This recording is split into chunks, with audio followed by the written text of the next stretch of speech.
Paulus mengajarkan jalan Tuhan. Ada sebuah pola hidup yang berbeda yang dijalani oleh jemaat yang dia ayomi.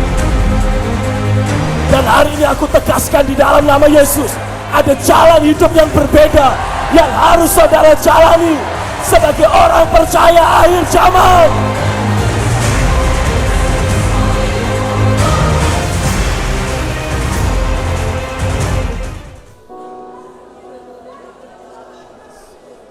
Berikan ucapan syukurmu kepadanya. Berinteraksi, berkata-katalah dengan dia. Jangan hanya diam, terus doa, terus berkata-kata. My God,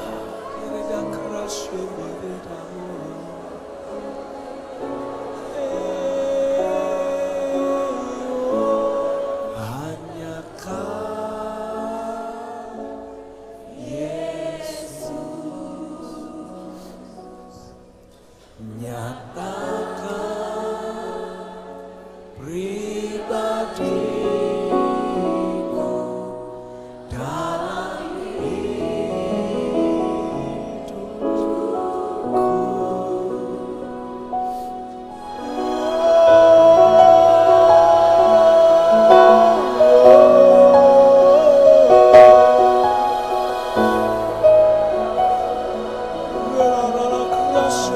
akan ada aktivitas pekerjaan firman dan roh yang luar biasa hebat terjadi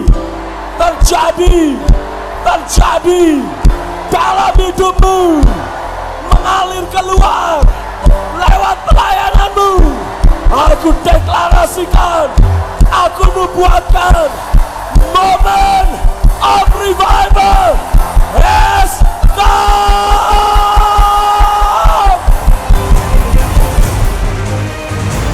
Sejak hari pertama sampai hari ketiga ya, saya memang melihat acara ini memang bukan unsur manusiawinya di sini, tapi saya melihat ada unsur ilahi. Sejak hari pertama saya melihat Tuhan sudah men-take over semuanya, sehingga di hari yang ketiga tadi waktu kita penyembahan, wow, saya pikir itu mungkin puncaknya ya. Saya pikir juga semua orang yang ada di gedung ini mengalami dan merasakan bahwa benar-benar Tuhan itu hadir dan nyata. Jadi apa yang Dad Stephen bagikan selama 3 hari ini, masih ada besok ya, ini benar-benar memberikan sebuah masukan yang nyata. Kadang-kadang kita berpikir sepertinya Tuhan itu sangat susah untuk kita temui, sangat susah untuk kita jangkau. Tapi hari ini saya ada di sini, jujur saya mau katakan bahwa ini bukan acara biasa, tapi ini acaranya Tuhan. Tuhan yang mau kita kumpul, karena ini momen yang cukup langka buat saya melihat. Hari pertama kali saya datang ke tempat ini, saya benar-benar mengalami bagaimana menangis dengan merdeka, menangis dengan bebas, menangis di hadapan Tuhan dengan penuh kelepasan. Itu pada waktu pertama kali pujian, waktu Mam Eli menaikkan pujian itu, saya tidak bisa membendung rasa saya dengan Tuhan. Kalau waktu itu Tuhan benar-benar menjamah saya dan Tuhan bicara dengan saya, kalau aku sudah memerdekakan engkau. Lewat pujian itu saya tidak bisa menahan diri saya, hati saya untuk saya menyembah Tuhan dengan sangat. Ya saya tahu bagaimana ternyata kebebasan, kemerdekaan di dalam Tuhan tuh gampang sekali kita dapatkan. Dan terobosan tuh gampang sekali kita raih. Ketika kita benar-benar menangkap firman itu, mendeklarasikan, merenungkan dan mengimajinasikan. Dan serta bertindak dengan iman, ternyata itu kemerdekaan itu sangat gampang sekali diperoleh. Dan selama ini tidak saya sadari, bahwa saya sadari setelah saya benar-benar dalam pengcoveran setiap firman yang disampaikan oleh Bapak Stephen. Saya mau setiap kita bergandeng tangan di hadapan Tuhan. Mari kita bergandeng tangan di hadapan Tuhan. Mari nyanyikan lagu ini dari awal. Nyatakan lagu ini sebagai pernyataanmu di hadapan Tuhan. Kita berdiri sebagai sebuah keluarga yang siap untuk menggenapi rencana Tuhan, untuk melakukan apapun yang Tuhan suruh untuk kita lakukan. Oh Jesus, bersama keluargaku melayani satu selamanya mengasihi Engkau. Tiada yang dapat melebihi kasih-Mu ya Tuhan. Bagi kami Engkau segalanya. Dari hari pertama saya bilang bahwa Tuhan, saya harus dapat sesuatu. Karena perjalanan saya jauh dari Timika, Papua, dan saya harus datang ke Jakarta. Saya harus dapatkan sesuatu, saya tidak mau sia-sia. Jadi waktu hari pertama, karena mungkin saya selalu mendengar dari YouTube, Pastor Stephen datang 2 kali di kota kami, saya sudah saya ikuti. Dan firman yang sama saya dapatkan. Tapi ketika saya dengar Pastor Stephen katakan bahwa harus diulang-ulang firman itu dalam hidup kita. Karena belum tentu kita bisa melakukan itu. Dan saya bilang, oh akhirnya saya menemukan sesuatu. Lebih lagi di hari yang kemarin, ketika bicara soal tanah hati yang baik. Waktu saya dengar firman itu, seperti ada sesuatu yang saya harus rubah dari hidup saya. Sehingga saya bilang, waktu saya dengar tentang yang harus dicabut dari hidup saya itu akar, setiap akar yang tidak baik. Jujur saja, udah banyak saya ngikuti konferensi-konferensi dan juga retreat dan ya pertemuan hamba-hamba Tuhan. Tapi banyak yang tidak bertahan begitu di dalam ketekunannya mempertahankan hubungannya dengan Tuhan. Nah, saya melihat di dalam diri Dad Stephen itu ada itu, dan itu konsisten. Saya dulu pernah ikut Next Level di Surabaya. Pada waktu Pastor Stephen Agustinus menyampaikan, saya tidak mengerti sama sekali apa yang beliau sampaikan. Karena menurut saya khotbahnya sangat cepat sekali dan otak saya tidak bisa menerima itu. Pikiran saya rasanya masih terikat sesuatu yang tidak bisa menerima terobosan itu. Terobosan yang disampaikan oleh Pastor Stephen itu tidak bisa saya terima dengan hati saya, dengan pikiran saya. Sehingga saya rasanya seperti terkungkung. Tetapi entah kenapa bulan Oktober tahun 2017 ketika saya mengalami sesuatu, saya coba searching di YouTube khotbah-khotbah semua pendeta. Tetapi ketika saya menemukan satu khotbah pendeta Pastor Stephen, saya ulang lagi, saya dengarkan lagi. Disitulah Tuhan berbicara kepada saya, kalau ini yang pas buat kamu. Saya mulai praktekkan apa yang dikhotbahkan itu, pikiran dan hati saya mulai bisa terbuka. Dan saya mulai download aplikasi Daily Devotion, itu saya mulai langganan khotbah beliau, dan saya juga bisa ikut di tempat ini sebenarnya mujizat terbesar dalam kehidupan saya, karena saya tidak pernah ikut seperti ini.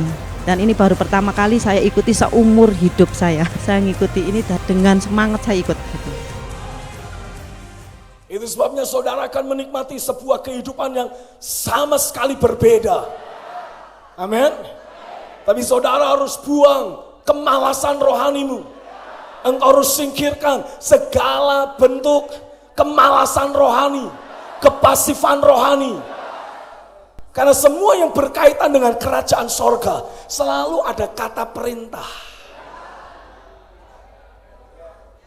Artinya ada sesuatu yang harus engkau lakukan sebagai porsimu. Carilah.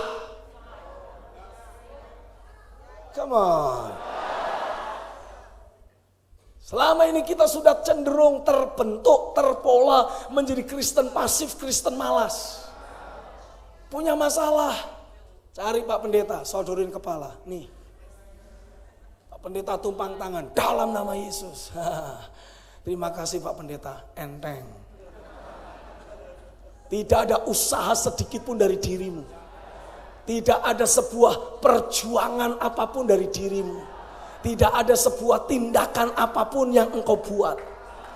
Dalam kepasifanmu engkau terima semua berkat. Dalam kemalasanmu engkau terima semua berkat. Tapi masa perubahan sedang datang. Saya ulangi, masa perubahan sedang datang. Ini saatnya, katakan ini saatnya. Kita membangun ketekunan di dalam batin kita.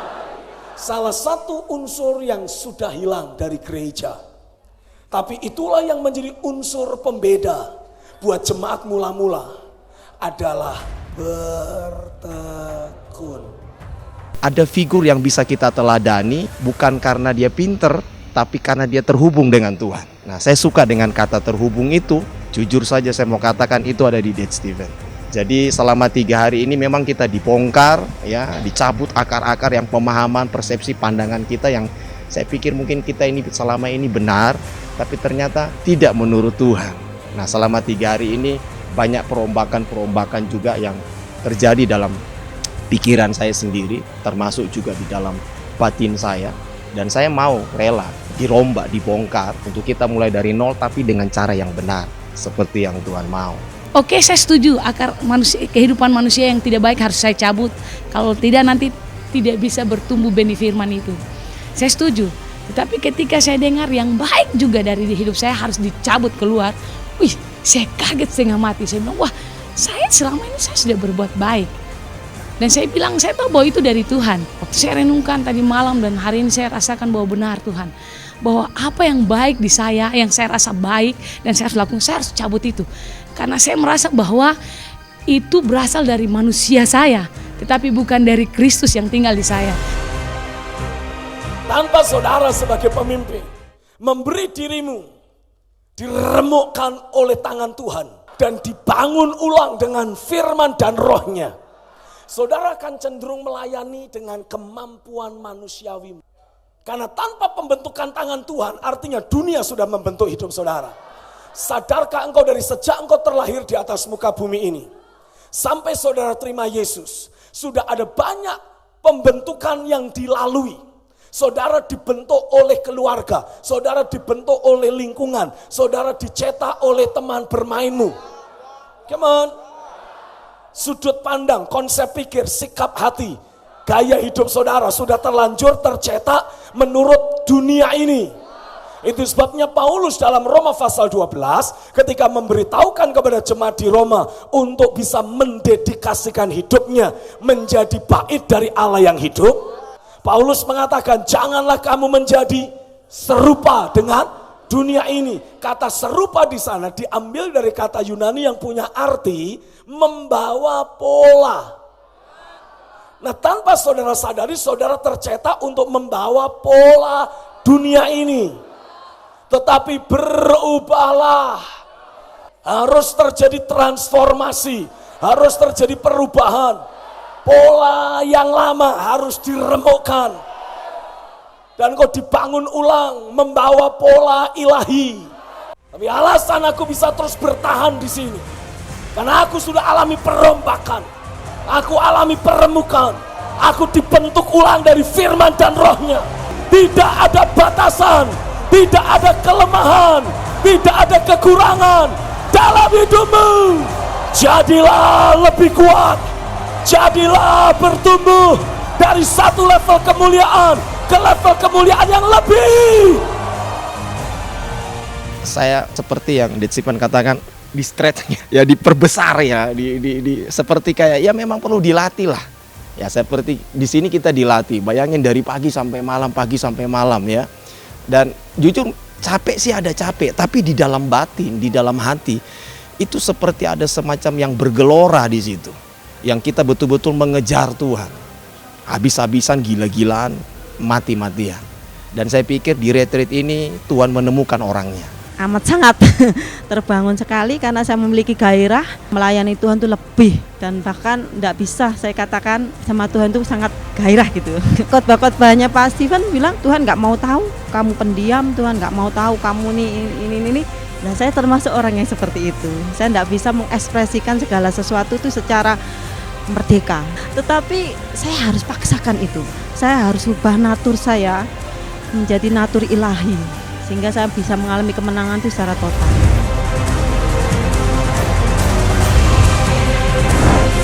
Sebagai pemimpin dan bahkan jemaat, engkau harus pastikan ada roh yang gila-gilaan, mati-matian, habis-habisan mengejar realita Tuhan, sampai engkau alami realita Tuhan nyata atasmu. Intensitas roh dalam dirimu terbangun lebih kuat, lebih perkasa, mengalir, sebagai pemimpin dan bahkan jemaat, engkau harus pastikan ada roh yang gila-gilaan, mati-matian, habis-habisan mengejar realita Tuhan, sampai engkau alami realita Tuhan nyata atasmu.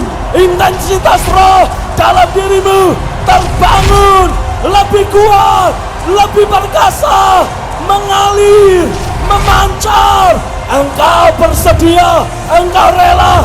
Doa, terus doa sampai Tuhan menjamahmu.